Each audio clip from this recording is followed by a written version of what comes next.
మంత్రిగా పనిచేస్తూ రాష్ట్ర స్థాయిలోకి వెళ్ళి ఏటీవీ గ్రూపు ఎంపీసీ ఓకే బాగా వెళ్ళాలి.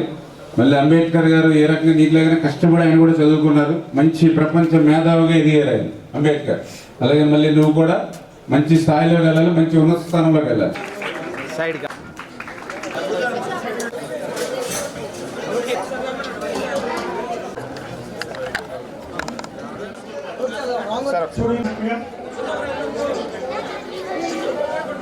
డిఓ గారు కూడా వెనకాల వడ్డీ జరుగుతుంది. కమిషనర్ గారు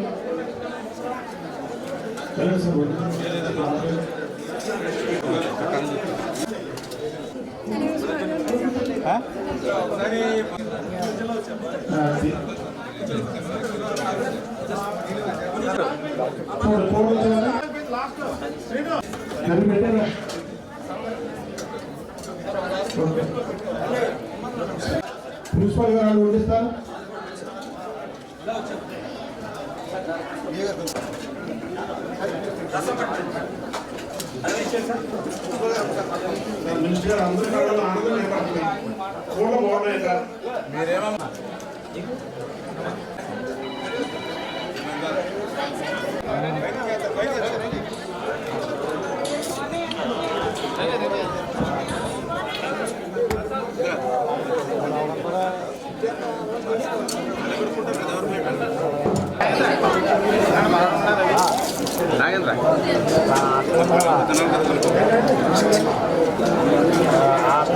అందరికీ కూడా ఆశీస్సులు అందజేస్తూ అన్ని దానాలలో కల్లా అన్నదానం విన్నా అంటారు, అన్నం పరబ్రహ్మ స్వరూపం అంటారు. ఈ మాటలన్నీ కూడా ఒక ప్రజా ప్రభుత్వంలో వినిపించేటువంటి మాటలు. రాక్షస ప్రభుత్వంలో ఇటువంటి మాటలకు తావు లేదు. దానికి ఉదాహరణే మీరందరూ కూడా చూశారు. 2019, 2024 5 సంవత్సరాల్లో ఆంధ్రప్రదేశ్ రాష్ట్రంలో అన్నా క్యాంటీన్ని రద్దు చేసి మరి పేదల కడుపు కొట్టినటువంటి పరిస్థితి మీరందరూ కూడా చూశారు. ఉదయం 5 రూపాయలకి టిఫిన్, మధ్యాహ్నం భోజనం 5 రూపాయలకి, సాయంత్రం భోజనం 5 రూపాయలు. అంటే 15 రూపాయలు పెడితే పేదవాడు కడుపు నిండా భోజనం తినేటువంటి అన్నా క్యాంటీన్ని రద్దు చేశారని అంటే ఎంత దుర్మార్గంగా గత ప్రభుత్వం వ్యవహరించింది. అన్నా క్యాంటీన్ ఆయన పేరు నచ్చకపోతే, ఎన్టీఆర్ ఆయన మనిషి నచ్చకపోతే, పోనీ నువ్వు రాజన్న క్యాంటీన్ పెట్టుకుంటావో లేకపోతే మరి ఇంకో రకమైన క్యాంటీన్ పెట్టుకుంటావు పెట్టుకో, కానీ పేదల కడుపు కొట్టేటువంటి హక్కు నీకు ఎవరిచ్చారు? పక్కనే తమిళనాడు రాష్ట్రం ఉంది. తమిళనాడు రాష్ట్రంలో అంతకుముందు ఏదైతే అక్కడ అన్నా డిఎంకే పార్టీ అక్కడ అమ్మా క్యాంటీన్ అని జయలలిత గారి పేరు మీద పెట్టారు. తర్వాత వచ్చినటువంటి డిఎంకే ప్రభుత్వం అక్కడ కార్యకర్తలు ఆవిడ ఫోటోలను తొలగించబోతుంటే ఆయన అడ్డుకొని దాన్ని గౌరవంగా అమ్మా క్యాంటీన్ని కొనసాగించి అక్కడ పేదల కడుపు నింపుతుంటే పక్క రాష్ట్రంలో మరి ఈరోజు ఆంధ్రప్రదేశ్ రాష్ట్రంలో అటువంటి అన్నా క్యాంటీన్ని రద్దు చేసి 5 సంవత్సరాలు పేదల కడుపు కొట్టినటువంటి పరిస్థితి మరి ఈవేళ ఆంధ్రప్రదేశ్ రాష్ట్రంలో మనందరం కూడా చూసాం. ప్రభుత్వానికి ఉన్నటువంటి తేడా, ఎందుకంటే మీరందరూ పిల్లలు, రేపు కూడా మీరందరూ కూడా తెలుసుకోవాలి, నేర్చుకోవాలి, 10 మందికి ఎట్లా సాయం చేయాలో ఆలోచన చేయాలి.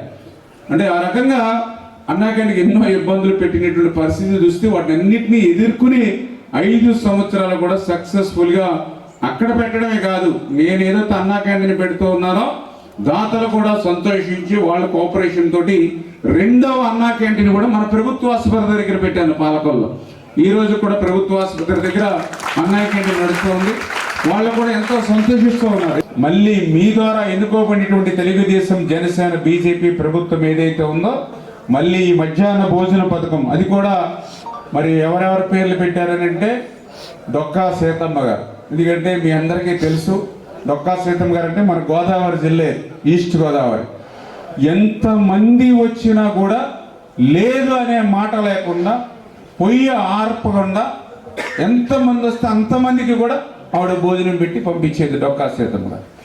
అటువంటి డొక్కా సీతమ్మ గారి పేరు డొక్కా సీతమ్మ మధ్యాహ్న బడి భోజన పథకం అని చెప్పి ఈరోజు మళ్ళీ గత ప్రభుత్వం రద్దు చేసినటువంటి ఆ భోజన పథకాన్ని మళ్ళీ ఈరోజు 4వ తేదీన ఆంధ్రప్రదేశ్ రాష్ట్ర వ్యాప్తంగా మరి దగ్గర మరి 1,48,00,000 మందికి దగ్గర స్కూల్స్ కానివ్వండి, కాలేజీలు కానివ్వండి, ఏదైతే ఉన్నాయో మరి ఇలా లక్షల మందికి దగ్గర 100 కోట్ల రూపాయలు సంవత్సరానికి ఖర్చు అవుతున్నా కూడా వెనుకాడకుండా మరి ఈరోజు 1.48 లక్షల మంది విద్యార్థులకు ఈవేళ సంవత్సరానికి 100 కోట్ల రూపాయలు పైబడి భారం అవుతున్నా కూడా మీ కడుపు నింపాలి, మీకు మంచి విద్య అందించాలంటే మీరందరూ ఆరోగ్యంగా ఉండాలనే ఆలోచనతోటే ఈ మధ్యాహ్న భోజన పథకం తీసుకురావడం జరిగింది. అదేవిధంగా డిఎస్సి నోటిఫికేషన్ ఏదైతే ఇచ్చాం 16,000 టీచర్ల పోస్టులు కూడా రేపు విద్యా సంవత్సరం ప్రారంభమయ్యే లోపుగానే ఆ టీచర్ల పోస్టులు కూడా భర్తీ చేసేటువంటి బాధ్యత ఈ ఎన్డీఏ ప్రభుత్వం తీసుకుంటుందనే విషయాన్ని కూడా తెలియజేసుకుంటూ, అదేవిధంగా ఏదైతే మరి ఇక తల్లికి వందనం అంటే చదువుకునేటువంటి పిల్లలు ఎవరైతే ఉన్నారో మరి ఎంతమంది పిల్లలు ఉన్నా కూడా వాళ్ళందరికీ కూడా తల్లికి వందనం పేరు మీద ఏదైతే ఇస్తామని చెప్పామో అది కూడా రేపు వచ్చేటువంటి ఏదైతే విద్యా సంవత్సరం ఏదో దానికి ముందుగానే విద్యా సంవత్సరానికి ముందుగానే ఆ తల్లికి వందనం కూడా వాళ్ళకి అందజేయాలని మొన్ననే మేము క్యాబినెట్లో కూడా డిస్కషన్ చేసి అందరూ కూడా నిర్ణయం తీసుకోవడం జరిగింది. ఇట్లా ఒక్కొక్కటి ఈ రాష్ట్రానికి 14 లక్షల కోట్ల అప్పు ఈ రోజు ఉన్నటువంటి స్థితిలో కూడా ఒక్కొక్క హామీని నెరవేర్చుకుంటూ పనిచేస్తున్నామని చెప్పి మీ ద్వారా తెలియజేసుకుంటూ